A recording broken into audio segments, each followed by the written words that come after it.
The day I told a billionaire not to hit a homeless woman was the day my whole life flipped. I also told him she was his mother, yeah. I really said that loud in a parking lot full of phones pointed right at us. My name is Maya, and for a long time I was just the girl in the gray uniform at Novapulse, the tech company. Everyone treats like it dropped fresh out of heaven, my badge said. Hospitality services, but everybody knew what that meant. I was the maid. The one people walked past mid-sentence like I was part of the wallpaper. You know what I mean. That afternoon in Houston, it was August heat, the kind that sticks to your lungs. I had just finished my break behind this fancy grocery store in River Oaks, clutching my little plastic cup of iced coffee when I saw the black SUV everyone in the building knew, the one with the driver who never made eye contact, and out stepped Logan Price. Logan was the Golden Boy founder and CEO of Novapulse, always on magazine covers, always described with words like visionary and disruptor in real life. He mostly looked tired and expensive. Sharp jaw, perfect shirt, phone glued to his hand, like if he stopped moving for 2 seconds, the world might end, or worse, his stock might dip. I noticed the woman before I noticed him.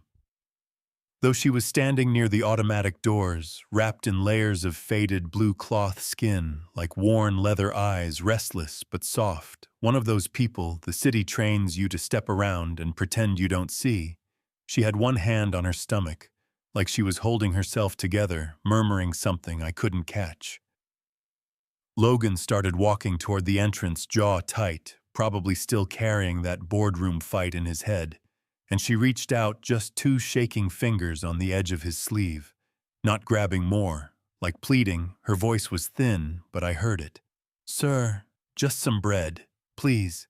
I haven't eaten since." Before she could finish, he snapped his arm back like she was electricity. "Get your hands off me!" He barked loud enough that the people near the cart corral turned to stare at half curious, half scared. Store security started moving in our direction, slow, like they really hoped this was not about to become their problem.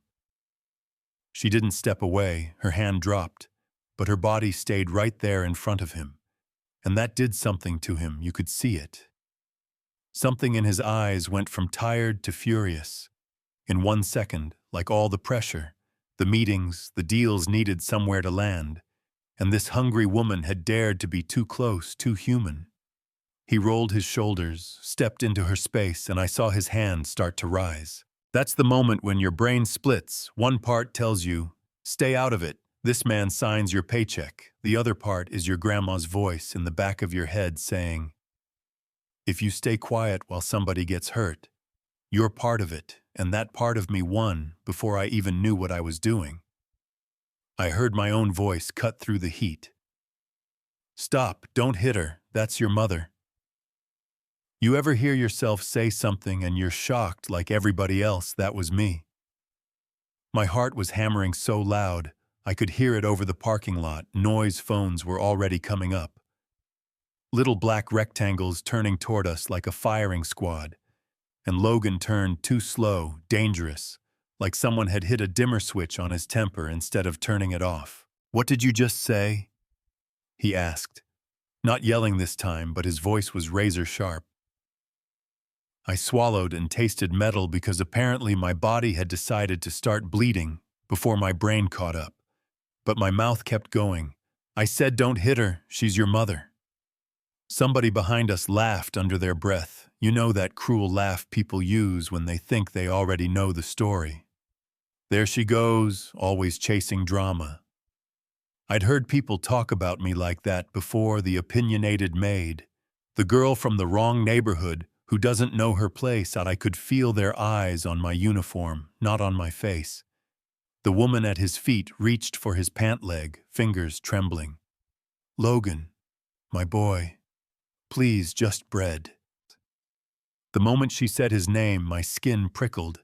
He jerked his leg back like she was something contagious, looked at the crowd, and then at me like we were the problem. She's delusional, he snapped. She's been out here all week bothering customers and you. He jabbed a finger toward my chest, hitting my lanyard, my name tag bouncing. You're trying to exploit, that is this for money? Is this some stunt for attention? I could have shut up right there. I could have shrunk back into being the help. But those eyes on the ground, the way she looked at him like she'd been searching for his face in every stranger for years, that wouldn't let me. I pointed at her wrist, where her sleeve had torn just enough for me to see it when she reached earlier. Just look at her wrist. I had seen that mark before, months earlier at a charity gala when his cuff had ridden up a clear shot in a magazine spread about his morning routine and luxury watches, a dark comma-shaped birthmark on his left wrist. I don't know why my brain filed that away, but it did, and when I saw the same shape on this woman, something in me connected the dots so hard it felt like a punch. I'm done listening to you, he growled, taking a step closer, his shadow covering me, that hand that had been raised at her, now hovering in the air between us. My chest tightened, but I lifted my chin. If she's crazy, prove it, roll up your sleeve. The crowd shifted pressure in the air. Changing someone from the back called out, "Yeah, man, if you're so sure she's lying, show it."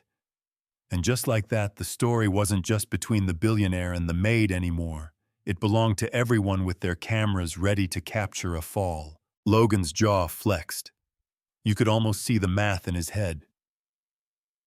PR, power, ego cameras all colliding finally. Like his arm weighed 50 pounds.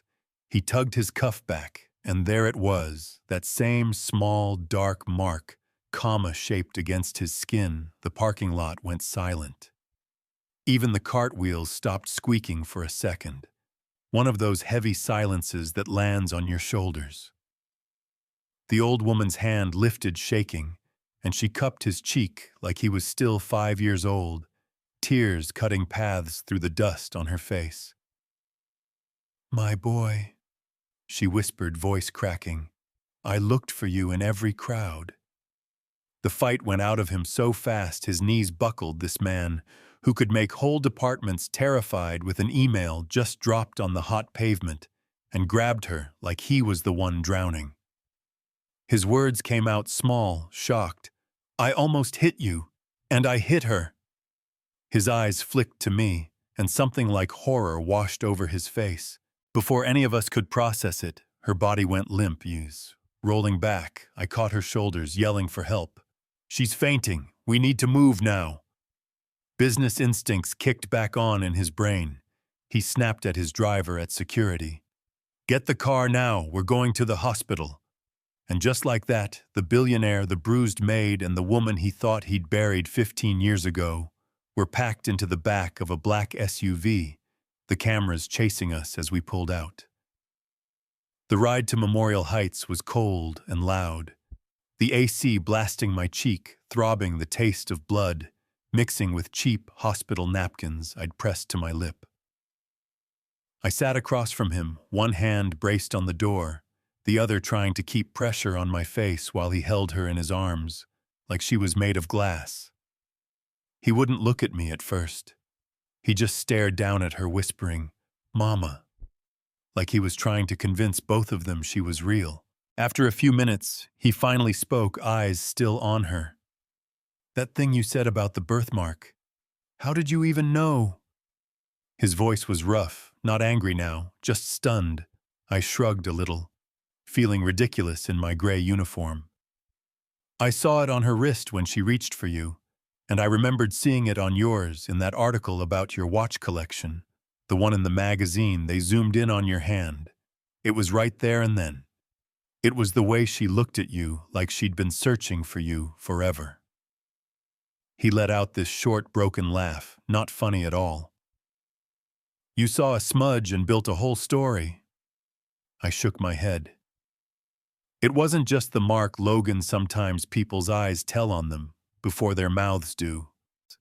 At the hospital, they rushed her away, doctors talking fast, nurses moving around us like a practiced dance. They hooked her up to machines, drew blood, started IVs. And we were left behind, a piece of glass, watching people we didn't know decide if she got another chance at life. The doctor finally came out, said words like severe malnutrition, dehydration, old wrist injuries that looked like restraints, and then the one word that stuck in my ribs. This wasn't just homelessness, this was captivity. That's when another voice slid into the conversation, low and careful. Somebody kept her hidden son on purpose.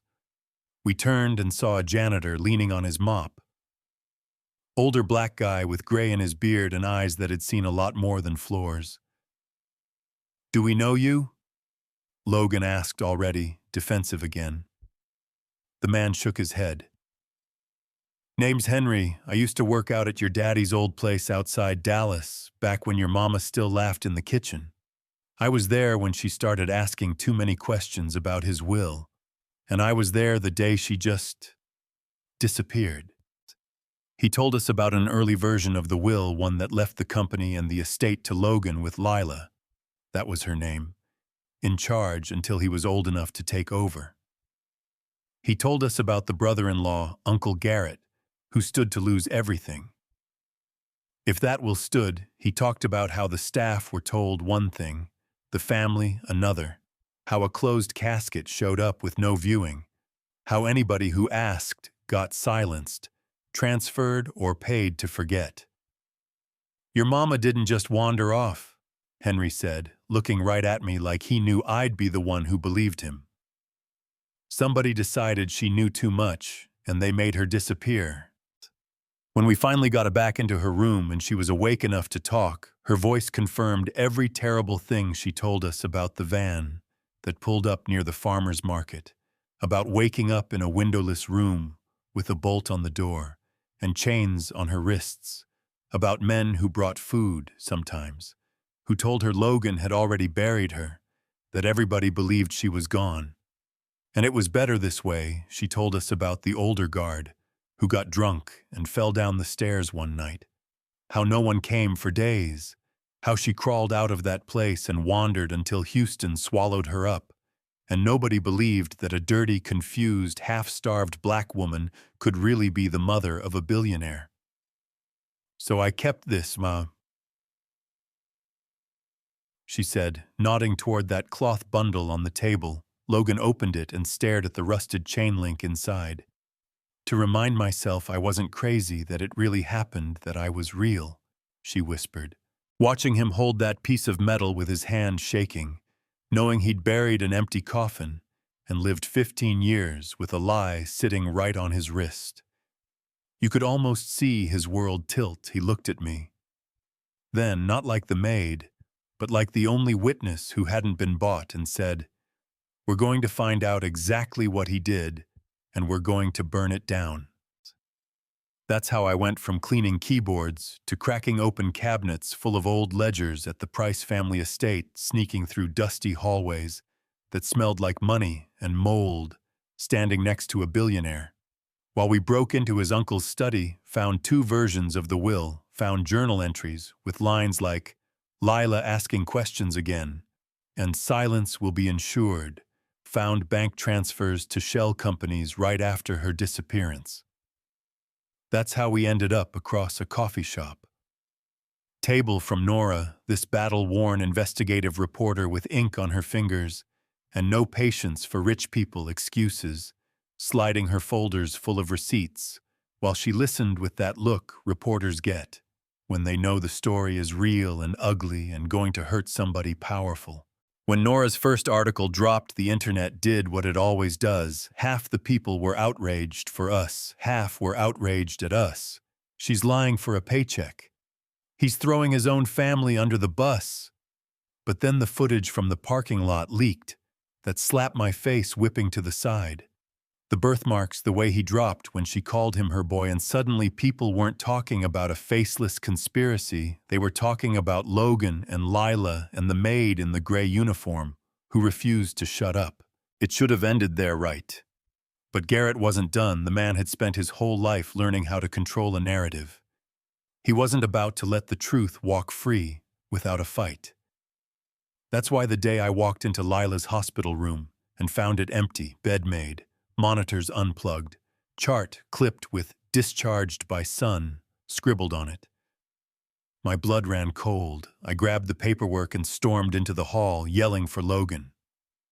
Security pulled footage, and there she was, sitting up talking to some doctor I'd never seen. His badge said Dr. Hart. But the hospital had no Dr. Hart on staff. He unplugged her IV, tucked a blanket around her like he loved her, and wheeled her out to a private transport van with a logo tied to one of Garrett's security companies. It was the same playbook, a second burial, except this time Logan wasn't a grieving kid, and I wasn't a silent bystander. We followed the trail out of the city into the woods to that concrete building with the barbed wire and flickering floodlights.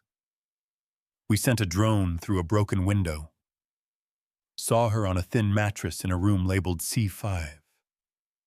More cameras, fewer chains, different prison. Same idea. We scaled the fence with my knees shaking so hard I thought they'd give out. Crept down those hallways, opened that door, and I will never forget the way she looked at us, not surprised, not broken, just steady. "I knew you'd come," she said, like she trusted us more than the entire system that had failed her.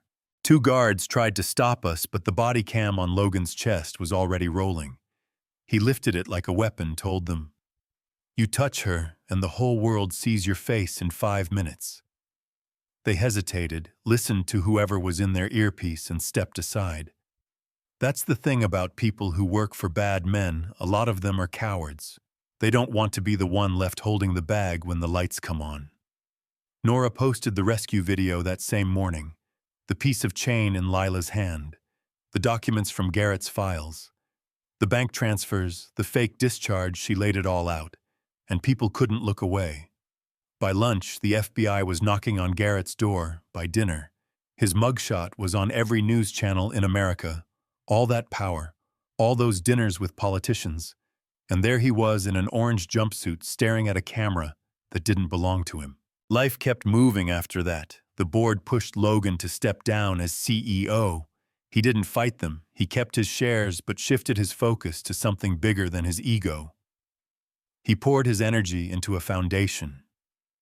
In his mother's name, built clinics and legal aid and safe houses for people who'd been disappeared on paper the way she had. He started showing up in rooms his last name had once bulldozed and saying, "I can't fix what we did to you, but I can start paying the debt." Some people spat at his feet, some shook his hand a lot, just watched, waiting to see if he kept showing up next month, next year. That's fair, trust shouldn't be cheap. As for me, I thought my part in the story was done until I got that thick envelope at my apartment door, a lawsuit from Garrett's daughter, accusing me of manipulating a vulnerable Logan, defaming the family. Chasing fame, basically trying to drag me back into my place, keep the maid in the shadows. I sat at my tiny kitchen table with those pages in my hand, and I realized this wasn't just about me. It was a warning shot to anybody watching, a message that if you speak up against people with money, you better be ready to pay. So I decided if they wanted a show, I'd give them one. I stood on the courthouse steps with my split cheek mostly healed, but the memory of that slap still hot in my chest, and I told every camera pointed at my face, "No one owns the truth, not a last name, not a legacy, not a pile of money. I will not apologize for saying a woman was kidnapped and hidden. I will not apologize for saying a man almost hit his own mother in a parking lot. And if this lawsuit is supposed to scare me, it picked the wrong woman." The crowd cheered. Some people rolled their eyes, but the judge saw what it was. He tossed the case as retaliation and called it out in writing. And for the first time in a long time, I felt like the system had my back just a little. These days, when I sit with Lila on the back porch of the house that used to be a monument to the Price family, and is now slowly turning into something like a community refuge, we don't talk about Garrett much. He's where he belongs, dealing with a different kind of silence. We talk about small things, her favorite hymns, my terrible attempts at gardening, the way the sun hits the trees in the late afternoon, like forgiveness, And every now and then she puts her hand over mine and says, "If you hadn't opened your mouth that day, they would have buried me twice." And I think, yeah, but if she hadn't kept fighting to remember who she was, none of this would have mattered. So now I'm asking you, since you listened to all of this, what would you have done in that parking lot? Would you have kept walking, pretended not to see? Or would you have risked your job, your safety, maybe your whole life to tell a man with more money than you'll ever see that he was dead wrong? Do you think someone like Logan deserves a second chance once he finally listens and acts? Or should that door stay closed forever? And what about people like Lila? How many of them are still out there saying the truth and getting labeled crazy until someone believes them? Tell me in the comments what this story stirred up in you. If it reminded you of someone the world tried to erase, or a moment when you wish you'd spoken up and didn't, or a time you did and paid for it. Hit like if you want more stories that dig under the polished surface. Share this with somebody who needs a little courage today, and make sure you stick around, because the next one might sound a lot like your own life, you know what I mean?